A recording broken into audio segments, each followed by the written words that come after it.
So what is SKILSTAK Beginner Boost? Take two.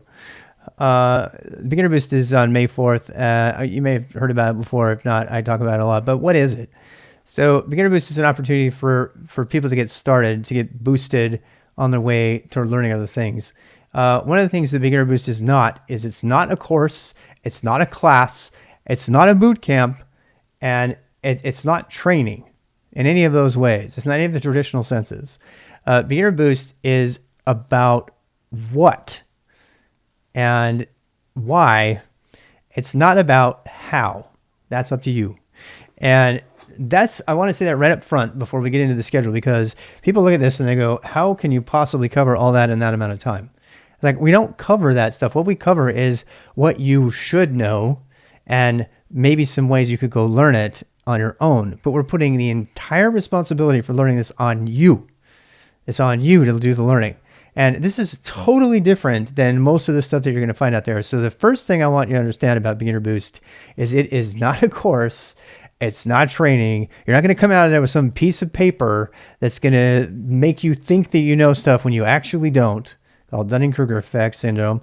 We're going to give you the list of things that we think you should know and help you find the resources to learn those things, and provide some of the resources where they may be lacking, but it's up to you to do the learning. And so during the weeks of the SKILSTAK Beginner Boost, though those weeks are designed for everybody to come together. We only have 2 hours a day. Those hours are designed for you to come together, hundreds of people potentially, and collaborate and ask questions. And maybe I'll make a video or two because there's something that's not covered elsewhere. You know, that's the purpose of it. It's a collaborative learning community where we're all, it's more like a coder retreat, where we're all just learning the same things during the same time, or at least discussing the same things during the same time. Might learn some ahead, might learn behind. But there's no reason for you to feel like you need to keep up. So last year I stopped the boost because we tried to have it so that people would keep up, and nobody could keep up. It was just too much. And so people got depressed, and I imagine nobody really said anything, but they, they weren't able to keep up because we were going so fast. So I don't want anybody to be depressed as we get into this Beginner Boost, to understand. And I want you to understand that this is about knowing what to learn and feeling confident that you have a list of things that you need to now go out and conquer and learn on your own, in your own way. And everybody learns differently. So for me to pretend to tell you, you need to do this and that is it's irresponsible, frankly. So that's what we have now. That was a whole 15 minutes just on that part or so. But let's jump into what the calendar is going to say. Come with me on a journey to see what the calendar says. So week 0, we always count starting with 0. Learn to learn, and then learn the RWX method, read, write, and experience or execute, and the Zettelkasten methods. We're going to focus on those. The Zettelkasten stands for slip box. It's a very popular, not very well known, but very effective way that Nicholas Luhmann put together to learn how to capture all of his knowledge as fast as possible, and in a way that allowed him to produce 70 books in his lifetime, 4 after he was dead. So we're going to learn about what that means. We're going to learn about what the RWX method is about, like learning how to learn how to not have to ask questions, and why people at SKILSTAK will get frustrated if you ask questions without even minimally reading what's on the screen because of your intellectual laziness. These are things that, by the way, you'll get yelled at if you do it around here, because it's like, let me Google that for you. No, just do your own research. You're your own boss. So that's going to be a very important week, and that's the kickoff week. All right, and then we're going to learn how to install software, use Docker for development. Okay, so if you don't know how to install software on your Mac, Linux, or Windows machine, you'll need to learn how to do that. We're going to talk about that, and we'll be there to help you to do that. But the reason to get that software on there, because the first piece of software you're going to install is Docker. Everybody who's watching this, who wants to participate, must have Docker installed. There's no way around it. No, you can't have a VM. You can do that later. You need Docker. Okay, can you use Raspberry Pi? No, not for this. So you don't read that. Don't read what he just posted. Don't read that. We're going to talk about why. So don't read that until you read what Luhmann has to say about it. Okay. So there's a lot of people on the Zettelkasten method, by the way. People love to chime in on this. And I did like 2 full days of research on it and discovered that almost all of it was crap and it was not related to what Lumen did. So before you read anything on Zettelkasten, so either wait for week 0 or ask me in one of our SkillStack times every day from 3 to 5, and we can talk about why that is. There's a lot of takes on how Lumen did Zettelkasten, and all of them are broken in some way because they modify the original method. In fact, Lumen says specifically why it won't work if you modify it, invest in such way. And books like How to Take Smart Notes don't even take that into account. They completely blow it out. So just hear me out on that. I mean, that is actually, it's got a lot of great modifications of the Zettelkasten method. But if you want to jump ahead, you know, I eventually will help you to understand what that is. And that's what that week is about. Installing software. Okay, so you have to be able to get software, the most important software, which is Docker. Docker is a way to run containers. We're going to talk about what those are. Then when you're going to use the containers, so the next week you're going to learn how to use and configure the Bash command line interface. That's the terminal thing that scares most people. We're going to be doing everything in the terminal. Everything today is terminal based in some way, including front end development. So, you know, web pages and stuff. So we need to learn it. We're going to learn how to find stuff fast, how to search from the command line, how to search from your Windows machine, from your Linux machine, how to learn to not just like use your mouse when you don't need to. We're going to find stuff that's a most critical skill for learning in a modern era, and you'll see me do it all the time if you watch. But there's many other angles on that. So we're going to talk about that. Number 3, we're going to do edit. We're going to talk about editing files with Vim. Vim is the gold standard for editors. We love to joke and banter about the best editor on the planet. Vim is installed on everything by default. Pretty much, actually. Ed is installed on everything by default, including Alpine, which we'll talk about later. But Vim is really the terminal editor of choice for lots of reasons. The greatest of which is it is the standard Linux editor. It's installed by default on all major Linux operating systems. Any other editor is not. And we'll have a little bit of an editor war and talk about that. You're welcome to use another editor, but just not for this. Use Screen and Tmux. That's how you manage your screens. That's how I'm switching back and forth between screens. We'll be learning how to do that. Number 4, write Markdown or render Pandoc. So Markdown is how I'm taking these notes. So these notes right now, I can run a little command and run it through Pandoc, and you'll see now it's all HTML. So I can go from this to this, and I get HTML, and I'll show you how to do that with Pandoc. We're going to code simple websites, basic websites, HTML, CSS, and JavaScript, just enough to publish information, not applications. We're going to learn how to use the network, like what an IP is, what a domain server is, that network essentials, but we're going to go through it very quickly. Again, this is a boost. The purpose of this is to show you all the things that you don't know so that you don't know them, and then push you on your way and get you motivated to go learn them on your own. We can't cover network essentials in 4 days. It's just not happening, but we can tell you all the stuff you should know. Structured data in JSON, YAML, TOML, XML, and CSV.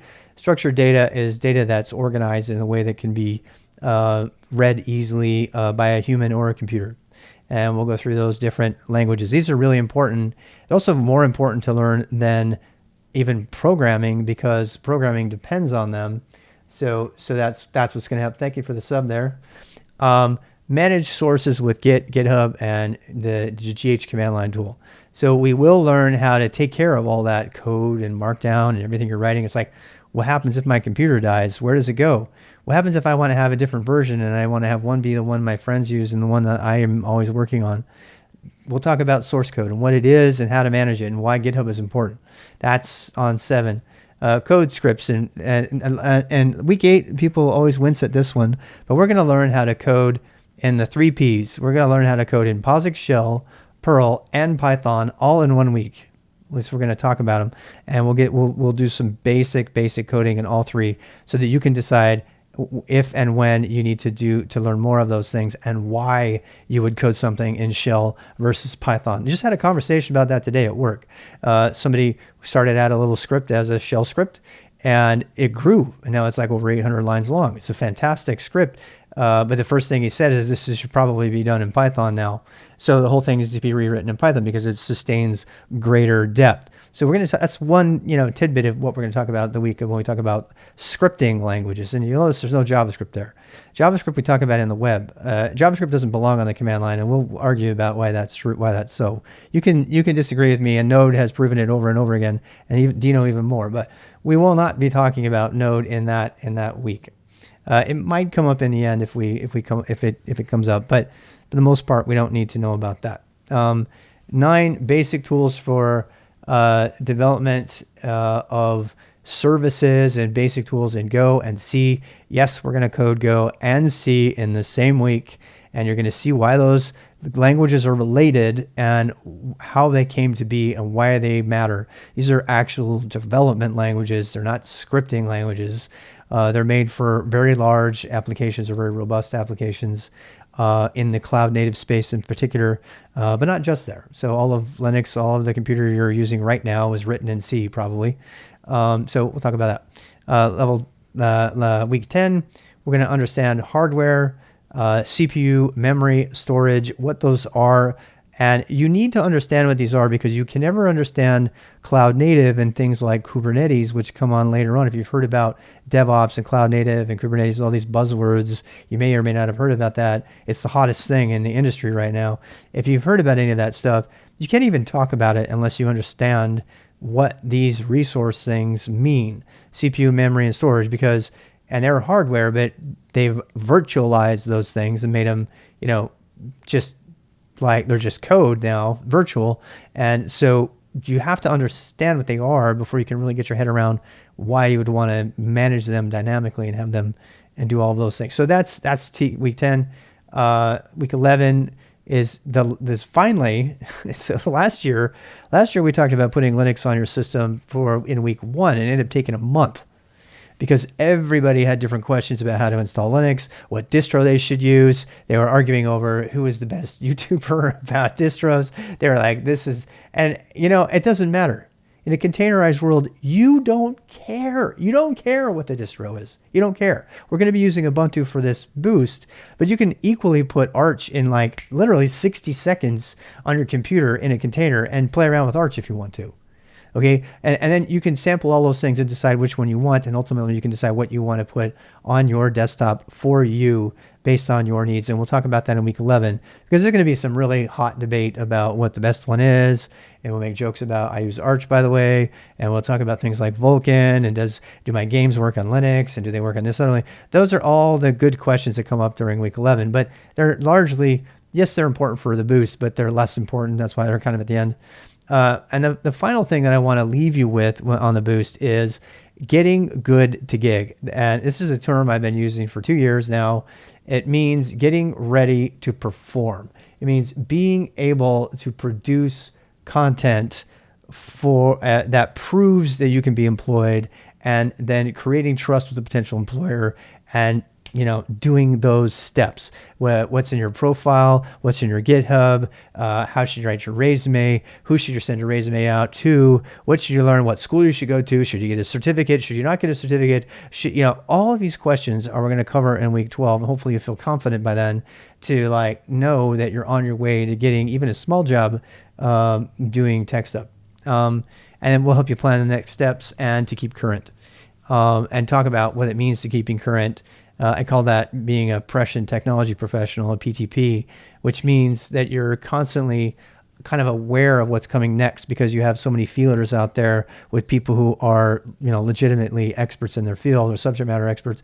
And so when they make a change, such as like TJ Hollowaychuk, who made Express, who changed to Go in 2014 and wrote a blog called Feral to Node, and then went to Go, and I changed to Go at that moment after reading it, and I was like, thank God I did. So I've got 6 years ahead of everybody else coding Go. So these are all things that we'll cover. Hopefully that'll give you the real final boost of motivation that you need to know that this is something really significant. It's really, tech can change your life, people. It really can. It can also destroy you, so don't let it destroy you. But this is one of the ways that we can leverage the skills of the world to communicate better. And really, we joke about it all the time, but really to make a better world, to install, a better world, so to speak. We can take small steps to rebuild the internet, which is a thing I'm working on doing, to, put machine learning to work for science instead of invading your privacy, to, make a computer game that doesn't just steal your money on downloadable content, but also has an element of art and maybe teaches you something about chemistry or social consciousness. There's a million ways that technology can bring better things to us through life. And ultimately, like they say in that Dead Poet Society, we don't have much time on the stage of the world. What will your contribution be? And so we will talk about that a little bit, but the boost is mostly about showing you what and where to gain the skills that will help empower you, as opposed to giving you those skills directly. Because ultimately it's up to you to get those skills, and you can decide how you do that. And nobody's going to judge your method of learning whatever you need to learn. There's some ways that work better for more people, and we'll talk about that. But everybody's different, and you can learn it from different resources. It really doesn't matter as long as you learn it, right? And then you can take it and go with you. If it turns out you don't want to do anything in tech, that's another discovery you've just made, right? So that might be the thing you discover. This is what the Beginner Boost is about. And hopefully this has been a good introduction to it. I made this video rather early, 2 or 3 weeks before the boost starts, because I need to put it up. So when people ask, what is the Beginner Boost? I want to put a link to this video so people can know that this is what it is and this is what's coming and how to be prepared. And when you come to Beginner Boost, I don't want anybody, raise your hand right now and tell me, I don't want any to promise, I don't want anybody to say, what are we learning today? Okay. You can ask what the topic is for the day. You can ask and say, you can't plop your bum down in the chair and say, what are you going to teach me today? Because that's not the way this works. All right. And people get taken back when I say, I don't know, you tell me. You're the boss. What? People, you are the bosses of your own learning. You don't need any teacher or anybody to tell you what to learn or give you permission to learn. You can learn on your own. That's what this is about. And we're just here to help you. We happen to know stuff that you might want to consider learning, but ultimately it's up to you. Talk to you soon.